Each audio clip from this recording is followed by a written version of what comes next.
আমাদেরকে হোয়াটসঅ্যাপে যখন কেউ মেসেজ করে ওই সময় কিন্তু আমরা মেসেজটা দেখি।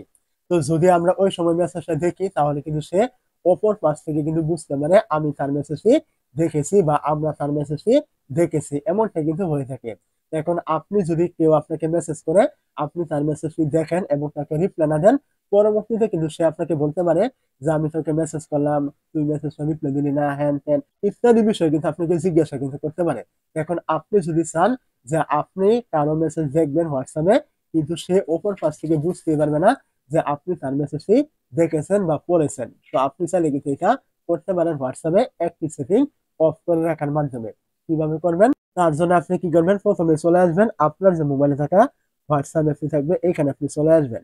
তো হোয়াটসঅ্যাপে চলে আসার পর আপনি এখান থেকে উপরে দেখতে পাবেন এরকম একটি থ্রি ডট আইকন থাকবে। আপনি এখানে একটি ক্লিক করবেন। এইখানে ক্লিক করে দেওয়ার পর এখান থেকে আপনি নিচে দেখতে পাবেন এরকম সেটিং আইকন থাকবে। আপনি এখানে একটি ক্লিক করবেন।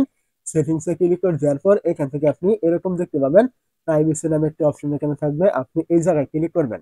প্রাইভেসিতে ক্লিক করে দেওয়ার পর এখান থেকে আপনি দেখতে পাবেন এই যে নিচে রয়েছে রিড রিসিভ নামে একটি অপশন এবং এইটা আপনার এখান থেকে নরমালি কিন্তু চালু করা থাকে।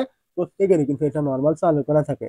তো অবশ্যই আপনি কি করবেন এইটা এখান থেকে চালু থাকে অফ করে রাখবেন। এইটা এখান থেকে অফ করে রাখলে কেউ আপনাকে মেসেজ করলে আপনি তার মেসেজটি পড়লে সে কিন্তু অপর পাশ থেকে বুঝতে পারবে না যে আপনি তার মেসেজটি দেখেছেন বা আপনি পড়েছেন। অবশ্যই আপনি বুঝতে পেরেছেন আমার কথা। বুঝে না থাকলে অবশ্যই কমেন্ট করতে ভুলবেন না।